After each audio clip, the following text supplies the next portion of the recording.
জানাই স্বাগত। সকলে নিশ্চয়ই ভালো আছেন, সুস্থ আছেন। আজ আমি বিউলির ডালের রসবাড়ার রেসিপি নিয়ে চলে এসেছি। তার জন্য আমি নিয়ে নিয়েছি বিউলির ডাল নিয়ে নিয়েছি এখানে। আমি এখানে 150 গ্রামের মতো বিউলির ডাল নিয়ে নিয়েছি। ডালটা এবার ভালো করে জলে ভিজিয়ে রাখবো আমি। জলে আমি ভিজিয়ে রেখেছিলাম 8 থেকে 10 ঘন্টা। আর ভালো করে পরিষ্কার করে ধুয়ে নিয়েছি বারবার আমি। ঠিক এইরকম এখন ফুলে গেছে। ভালো করে আমি জল দিয়ে বারবার পরিষ্কার করে ধুয়ে নিয়েছি। ঠিক ডালটা এরকম এখন পরিষ্কার জলে ভেজানো আছে। এই ডালগুলো এবার আমি একটা মিক্সির মধ্যে তুলে নেব। ভালো করে এটা একটা পেস্ট বানিয়ে নিতে হবে, তবে বেশি জল দিলে হবে না, অল্প একদম জল দিয়ে ঘন ব্যাটার একটা বানিয়ে নিতে হবে। বেশি জল দিলে হবে না, অল্প জলেই এটা বেটে নিতে হবে। এখানে আমি চিনি নিয়ে নিচ্ছি। 200 গ্রামের মতো চিনি নিয়েছি আর দুটো গোটা এলাচ নিয়েছি। কড়াটা বসিয়ে দিয়েছি, আমি চিনিটা দিয়ে দিচ্ছি। আমি আগে চিনির সিরাটা তৈরি করে নেব। চিনিটা দিয়ে দিলাম কড়ায়। 1 বাটি চিনি নিয়েছি, আমি 2 বাটি জল দিয়ে দেব। যে বাটির মাপে 1 বাটি চিনি নেবেন সেই বাটির মাপেই 2 বাটি জল দিয়ে দেবেন। দিয়ে এবার চিনির সিরাটা আমাকে ভালো করে রেডি করে নিতে হবে আগে। খুব বেশি ঘন হবে না। রসটা অনেকটাই হয়ে গেছে এখন রেডির দিকে। তো আমি এখন এলাচ দুটো দিয়ে দিলাম। এলাচের মুখ দুটো ফাটিয়ে নিয়ে দিয়ে দিলাম, তাহলে রসটার বেশ সুন্দর একটা ফ্লেভার আসবে। আর এখন রসটা অনেকটাই হয়ে গেছে, এবার আমি হাতে করে একটু দেখে নেবো, এই হালকা চিটচিট হবে তখনই রসটা হয়ে যাবে। আমি এবার রসটা অফ করে দেবো। হয়ে গেছে রসটা আমার একবার তৈরি।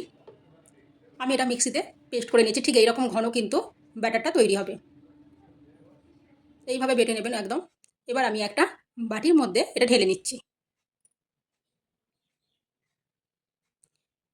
প্রথমে বিউলি ডালটা খুবই অল্প পরিমাণ জল দিয়ে এরকম ঘনভাবে পেস্ট বানিয়ে নিতে হবে। তারপরে এর মধ্যে আমি দিয়ে দিচ্ছি ছোট চামচের 1 চামচ খাবার সোডা দিলাম। আর দিয়ে দিচ্ছি 1 চামচ ছোট চামচের লবণ দিয়ে দিচ্ছি। চা চামচের 4 ভাগের 1 ভাগ।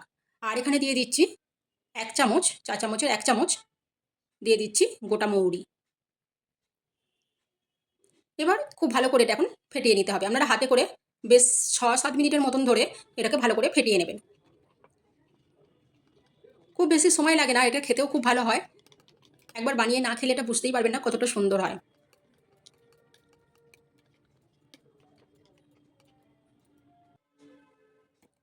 আমি এটা এবার একটু 10 মিনিটের মতো চাপা দিয়ে রাখবো।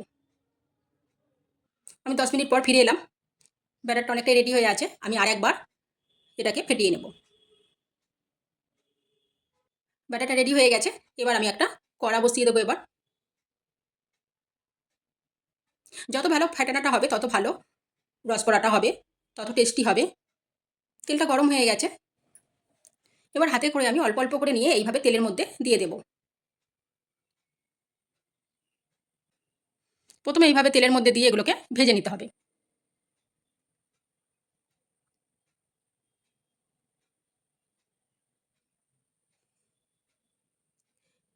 সবসময় মিষ্টি সামনে থেকে কিনে আনা যায় না, সামনে দোকান থাকে না। তো যদি এরকম এটা মিষ্টির মতনই যদি বানিয়ে খাওয়া যায়, বিউলির ডাল তো ঘরে থাকেই, বেটে নিয়ে আর এরকমভাবে ভেজে নিয়ে আর একটা রস তৈরি করে নিয়ে যদি ডুবিয়ে খাওয়া যায়, খুবই ভালো লাগে।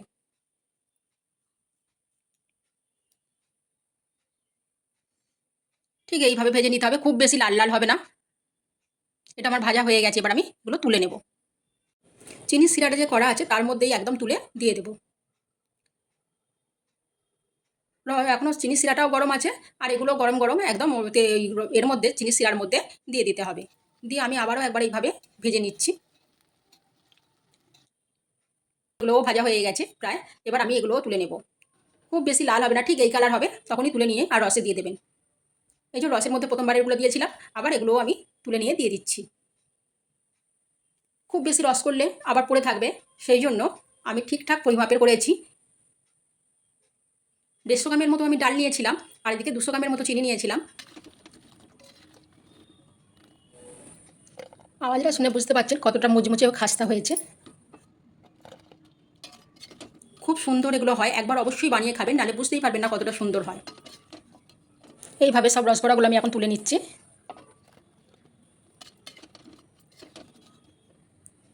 এইভাবে অবশ্যই একবার বানিয়ে খাবেন, ভালো লাগবে, খুবই টেস্টি হয়। আর কেমন লাগলো জানাবেন আমাকে। এইভাবে একবার অবশ্যই বানিয়ে খাবেন।